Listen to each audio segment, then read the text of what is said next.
All right, so as you're here in Iceland and you're talking with people about industry and you're here representing Canada's potential geothermal industry, what are some of the things you're thinking about and some of the issues that are coming up while you're here?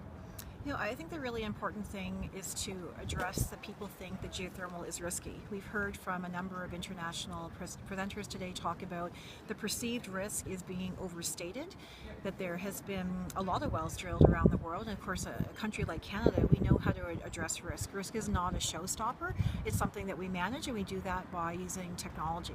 But I think the biggest thing that you hear besides risk about geothermal is that, oh, it must cost so much.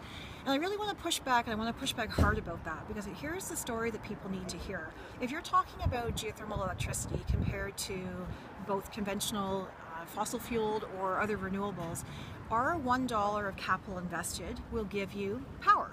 And of course our power is 24/7, we're baseload, we have a higher uptime than even nuclear or coal plants. But that same dollar now is giving you power, that same dollar is also going to give you heat. And so if you are using conventional fuels, you typically then also have to spend another dollar and building heat, be that to your home or through a district heating system. And so right away you get a 2-for-1.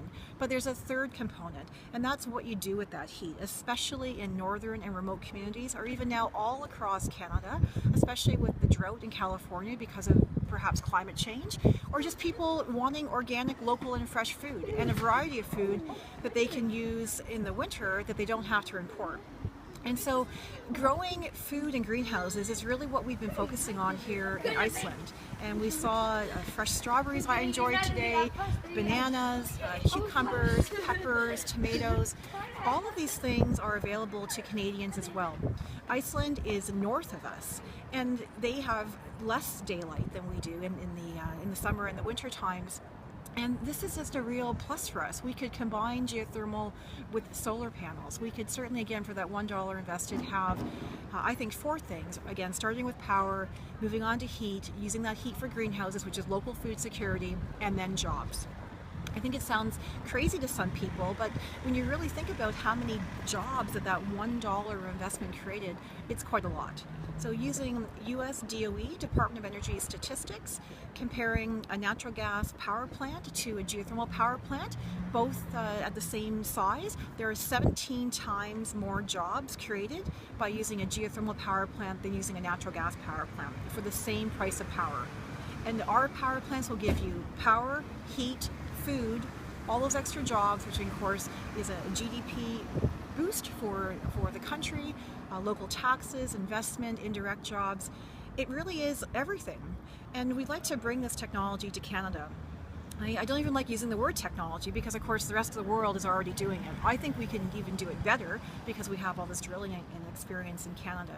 However, we need to start. And what we're offering is a community-supported project that can do all those things: power, heat, local food security, and jobs. What's not to love? That's great. I'll just ask you one more question. What really tell me how excited you are about geothermal. I want to convey that, to people who are going to be watching this, to see the sense of this is a solution that is viable, that we have at our fingertips. Mm-hmm. For me, I've been literally getting up every morning for the past 12 years. I'm a bit of a pioneer or a veteran at the very least for geothermal in Canada, and my enthusiasm continues to grow. There's not a day that goes by that I too don't learn something new. And so when I come to a conference like Iceland, even though I've been here before, there's constantly something new around the next corner. And right now they've moved into using high-tech things. So again, we talked before about power and heat and food and jobs, and now they're using geothermal elements, so lithium to go into the cell phone that's taping this interview right now, or into high-tech computing. There's other elements in the geothermal brine that can be used for all kinds of our high-tech economy. And it really is a very futuristic idea to be getting as many uses out of that same dollar of investment. And so I think that the potential for geothermal in Canada is enormous, given that we have favorability maps for Alberta and BC and the Yukon and even in Northwest Territories. We know where the resources are, we know how to do this, we can actually add value, and we just need to get moving on it. And I know that the 21 Canadians have come with me to Iceland. Beyond the Icelanders themselves, that the Canadian delegation is the largest here. I know that Canadians want to do this as well, and it's personally exciting for me to every day surround myself with more and more advocates for geothermal, and they are powerful.